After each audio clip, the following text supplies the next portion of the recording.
back to the league again, and this weekend it's Wolves, another must-win game, biggest game of the season. 17 games left, 3 points from safety. So again, not cut adrift, but Glen, we played Wolves back in September. A game probably most memorable for Che Adams, missing that one. One of the simplest chances you'll probably ever see. So they've changed their manager. They've had mixed fortunes, but they seem to be managing to cobble a couple of results together. So it's going to be another tough one on Saturday. Yeah, well, they were a point behind us when they changed their manager, and we changed at the same time, and they're now 5 or 6 ahead of us, I think. And they just stuffed Liverpool 3-0. I know Liverpool are not what they were in the previous couple of seasons, but I wouldn't bank on us to beat Liverpool at home right now.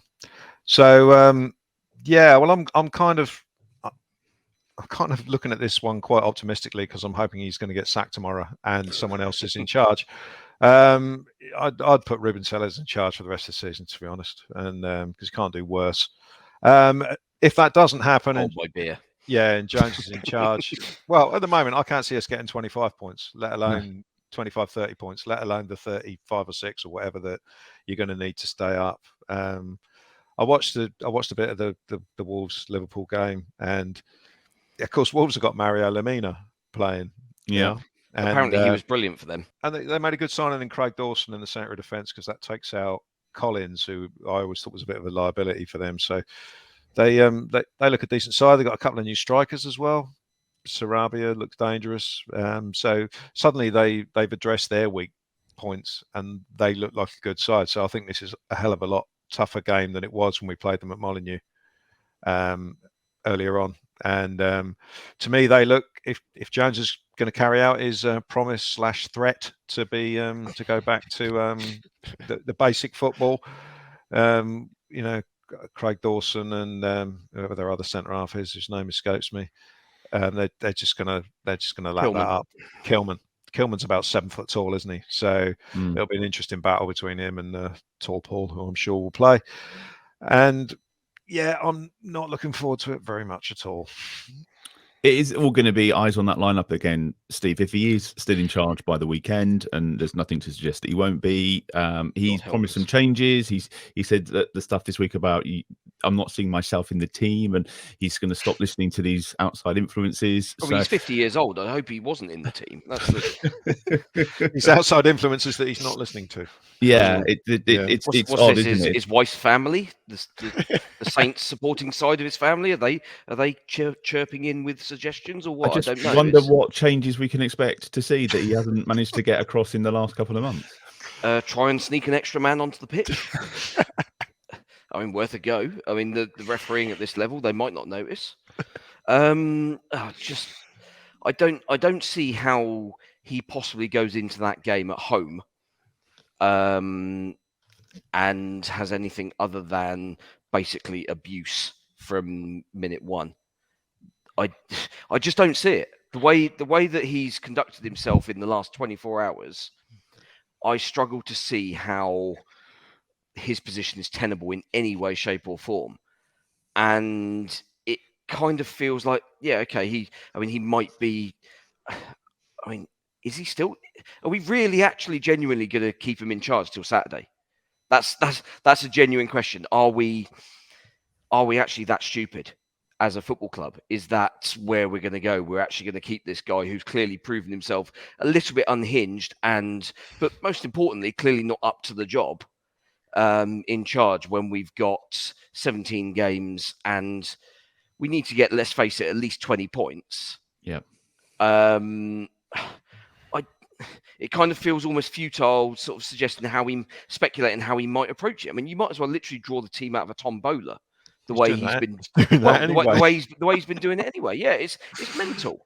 I mean, clearly, Chaleta Sarr isn't going to play because he hates him. Presumably because he stood up to him and he said, "No, this is nonsense. What are you doing?" And Jones says, "Well, you don't undermine me like that," which would be fine if we were getting results. If you can take that sort of hard line of man management against dissenting voices, if you're able to back that up with anything. But Jones has literally nothing to back it up with.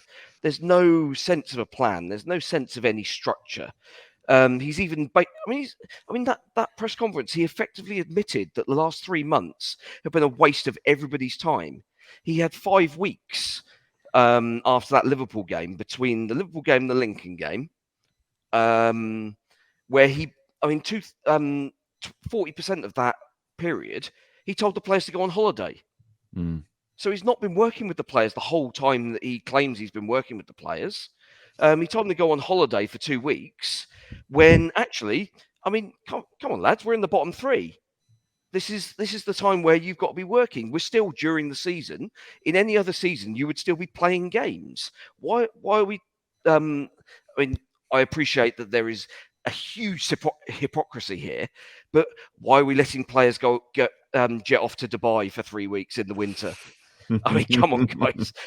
Yes, I know I'm here now, but I'm not a football player on 40 grand a week with a job to do. It's mental, and like the guys lost the plot, and it literally doesn't matter what it feels as if it doesn't matter what team or system he puts out on Saturday. It's got no hope of doing anything. And that comes, and obviously that also, you also come across the fact that Wolves have clearly improved under a proper manager with a bit of pedigree. So I think the first maybe 10, 15 minutes are going to be so key on Saturday, Jacob, because the atmosphere is going to turn pretty damn quickly. If not, all eyes are going to be on that team sheet at 2:00. And then that will probably set the tone for the afternoon, whether it be him or somebody else. So what would you like to see? What do we need to see from that on Saturday, just so we can get behind it? I like Southampton to actually start fast, because apart from the Man City home game, which is a cup game, that they haven't done that under Jones. They've looked tactically shambolic until they've made a change. And I think Jones, actually, to give him some credit, he's actually not too bad at changing in game. I know everyone could say, well, if he got it right in the first place, he wouldn't need to. Yeah. He at least he does rectify problems, and he does usually generate a sense of improvement. So that's okay. It's usually the same problem, though. But if he's a problem solver, then there's a letter he could be writing right about now.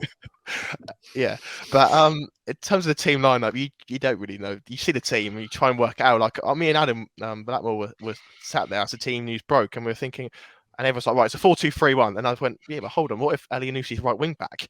Yeah. And Adam was like scribbling frantically, and he was not sure what formation, and it's bizarre, really. And it just come to show that how different it is compared to Arsenal, when he would play the same formation and basically the same team. So Southampton need to start fast, and if they don't, then things are going to get toxic. And Southampton fans, they are patient. Compared to a lot of other Premier League teams, they stick by their team. They are patient. They gave Ralph 3.5 years. Because he had lots of credit in the bank. He managed to immerse himself in the community, into the fan base. They worked, and Southampton looked like they actually knew what they were doing, and they're exciting. And fans aren't stupid, so let's not play them for fools. They're not seeing any sense of progress at the moment on the pitch. So seeing some sort of progress on that pitch in the first 15 minutes is going to be crucial. Otherwise, things are going to turn toxic, and those same songs that were sung against Brentford will be sung again. It doesn't bear thinking about, really. And worse, I imagine. And worse, yeah, and worse. Glenn, I'm going to come to you first for a score prediction, because I think you're currently leading the way. Am I? Yeah. Oh, yeah. I think most of us picked up a point yesterday. So score prediction for the Wolves game, please. He's going to be in charge, isn't he? 2-0 defeat. Okay. Steve, what would you like to chip in with for this? Oh God! If by some ridiculous, I don't know whether Ankerson has just gone to sleep for the week, maybe. New manager bounce. Well, if Jones is still in charge, we're getting beat. There's absolutely no question about it. 3-0. Lamina will score, won't he? Yeah. Let's be honest. Just to really rub it in Glen's face. A worldie. If we bin him off, and even if Sellers is in charge or whoever, then maybe we might get away with a draw. But I just don't see how this team wins a game at the moment. Okay, so there's two parts to your prediction there. You're predicting that A, he'll still be in charge, and B, we're probably going to lose 3-0. Yes, it's a positive one this week. Are you sticking with the positivity and predicting wins? Because it's I not think- working I out good think- so far, is No, it? I think it's broken me now. I think We all get there, mate. We've dragged it down to our level. I'm going to completely change tack and hoping that I'm wrong, but I'm going to go for a 3-1 Wolves win. Oh, One all right. will score.